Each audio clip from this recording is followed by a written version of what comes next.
It's just very important that we out the drone. And of course, in upstate New York and Syracuse, central New York, that's what we're trying to do, because Syracuse, New York, and its northern edge is Hancock Air Base, which is a Reaper drone hub. It's the National Maintenance Training Center for the Reaper drone, and it's also, the Reaper drone is piloted, through satellite connections over Afghanistan, to the enormous detriment of the Afghan people. And I was not recently, but last summer in Afghanistan for a month. What I propose to do this afternoon, is to talk about why the Hancock 38, who've been involved in legal stuff for having been arrested last April, oppose the Reaper drone. So I'll kind of start with that. I'd also like to get into kind of the experience of the Hancock 38, being arrested, going to court, and sentencing, testimony, and so forth. But I may just leave that for Q&A, okay? Just so we can kind of move into the conversation. Okay. For 5 days in early November 2011, the Hancock 38 stood trial in DeWitt, New York, town court. We had been arrested for dying in outside the main gate of Hancock Air Base on April 22nd. Most of the Hancock 38 went pro se. That is, we defended ourselves. There were lawyers involved for some of the defendants, but most of us wanted to defend ourselves in court and to testify. And we testified as to why we oppose the MQ-9 Reaper drone killer robot, piloted from Hancock by remote control. We explained 7 or 8 reasons why we oppose the drone. The Reaper violates morality.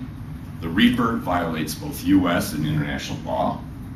The Reaper is the very epitome of terrorism, which engenders blowback. The Reaper, while technically clever, is strategically stupid. The Reaper desensitizes U.S. taxpayers to the human costs of war, thus rendering war and the expansion of war more likely. The Reaper is rapidly evolving and proliferating. And drones are being increasingly used for domestic surveillance and for the suppression of dissent. And as Zora went into a bit, there's just this lack of accountability. There's this deception. There's this obfuscation that adds to the fog of war. So what I want to do is talk about each of these reasons. First, I'll begin with morality. Whether we are secular or not, most of us in upstate New York identify with the Judeo-Christian tradition and its ethical and moral imperatives. The Reaper is a robotic killer with 500-pound bombs and Hellfire missiles. It kills the innocent, it kills the unarmed. The Pentagon proudly describes the Reaper as a hunter-killer.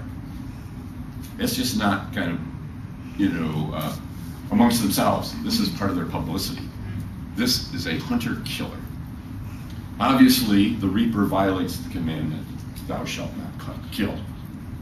For us, a corollary of that commandment is, thou shalt not maim, thou shalt not render homeless, thou shalt not assassinate, even when that assassination is authorized by POTUS, the President of the United States. Okay. U.S. and international law.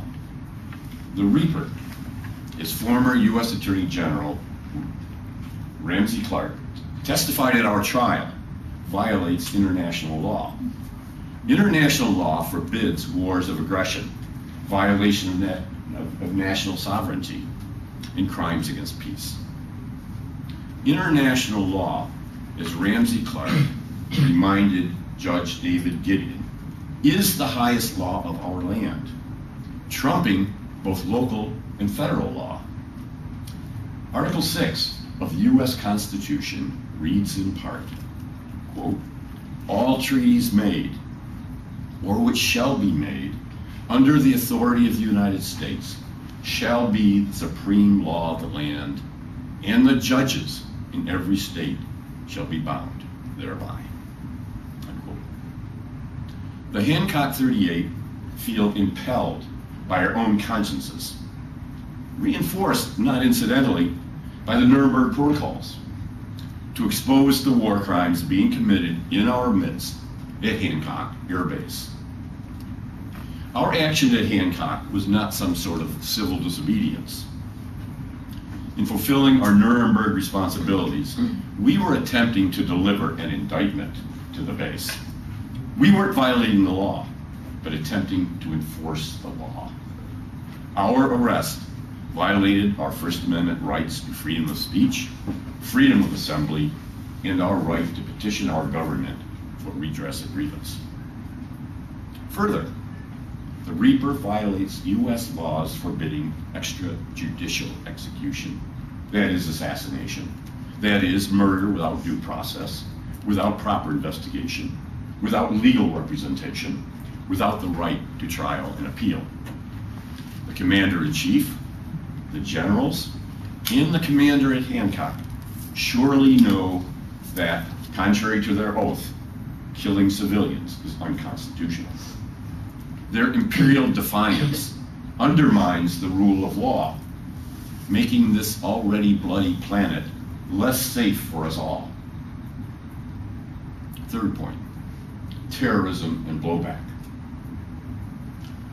Although pundits and propagandists avoid defining it, terrorism is violence or the threat of violence directed at civilians for political purposes. Given all the civilians the Reaper displaces, maims, or kills, its attacks are the very essence of terrorism. Such calculated, premeditated killing exposes the vast hypocrisy of the so-called war on terrorism.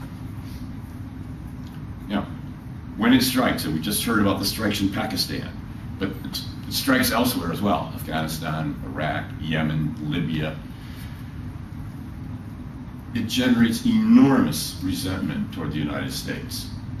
The drone strikes may be the Taliban and Al-Qaeda's most powerful recruiting pitch.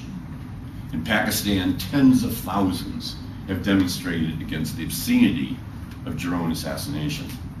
The masses of demonstrators have even impeded U.S. military transport into Afghanistan.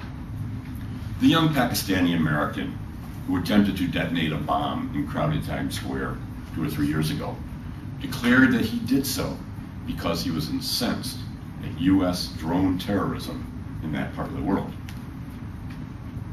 Contrary to a common claim, the drone doesn't save lives. It perpetuates the killing. Blowback from drone terrorism makes us all less safe.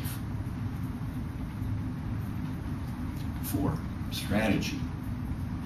The Reaper, while tactically smart, is strategically stupid. The Reaper undermines hearts and minds. The U.S. military's supposed grand strategy in Afghanistan for defeating the insurgents. Reaper terrorism perpetuates the resistance to the invader. It keeps the pot boiling.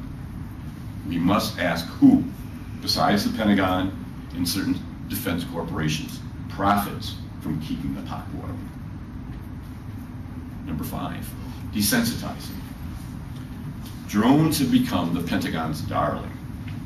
The Pentagon sees that the drone distances not only military personnel, but citizens from wars fought with our tax money. Many in the public have bought the line that the Reaper saves lives. After all, no sobering body bags come back to the States. Sure, drones save some U.S. lives in a very narrow sense, but only at the cost of many more Afghan and Pakistani lives. Are Afghan and Pakistani lives somehow less precious than U.S. lives? No. Q, no. One commentator asks, quote, if war becomes unreal, to the citizens of modern democracies, will they care enough to restrain and control the violence exercised in their name? Unquote. Already, with little domestic outcry, the Pentagon uses the drone to violate the airspace and sovereignty of various nations upon which the U.S. Congress has yet to declare war. These nations include not only Iraq, Afghanistan, Pakistan, but also Yemen and Somalia, and who knows where else. Drone warfare is habitually cloaked in secrecy. These arrogant encroachments are likely to lead to further conflict in which more U.S. lives may be at stake. And I don't mean to just exceptionalize the U.S. lives at all. The Pentagon, with presidential authorization, has even used the drone to kill U.S. citizens abroad, in Yemen, but with little outcry. One may ask, now that the precedent has been set, now that the firewall has been breached, will such killings begin here in the U.S.? Number 6, proliferation. Zora mentioned that, or maybe it was mentioned, 46 nations now have drones in one form or another. Drone technology is evolving and proliferating at an alarming pace, at an even faster pace than nuclear weaponry. Both the US and Israel, with China probably catching up fast, are on the cutting edge of drone technology. Israel exports drone technology to numerous nations, including Turkey, Brazil, Russia, and China. Israel even has factories in the US to develop drones for the US military. Israel deploys murderous drones over the open-air prison of Gaza. During its invasion of Gaza several years ago, Israel's drones killed hundreds of non-combatants. The day is surely coming when some nation or some non-state actor will decide the world would be better off without the US and Israeli drone bases in their chains of command. The drone is a chicken that may very well come home to roost. Which leads us to domestic surveillance. In fact, in a real sense, the drone is already finding comfortable roost here at home. Drones are being used to surveil the US-Canadian and the US-Mexican border regions. Such regions happen to encompass large swaths of the US population. Police and intelligence agencies are eager to use drones to further surveil US citizens. Our own dear Senator Chuck Schumer is leading the charge for domestic drones. Do we really want the police and the armed forces and the government to have such powerful tools that can be turned against any of us? Just imagine the crowd surveillance and crowd control capabilities of such technology. Given the militarization of the police, given the proliferation of surveillance technology, given the number of domestic military bases, given the interpenetration of our three branches of government and corporate interests, given the Patriot Act and more recent oppressive federal legislation illegalizing dissent, given all of this, the US seems to be rapidly becoming an occupied country. Drone technology, whether for surveillance or for neutralizing dissidents, will tighten the grip of that occupation. The power structure is determined there be no Arab Spring here, or Green Revolution. Unlike people of color here, middle-class white folks seem blithely unaware of this process. In closing, the Pentagon's romance with the deadly robotic aircraft calls to mind Martin Luther King's Beyond Vietnam speech made back in 1967 at Riverside Church. In it, Reverend King noted that the US government, quote, is itself the greatest purveyor of violence in the world today, unquote. Not long after this speech, King already under close government surveillance, was assassinated. Thank you.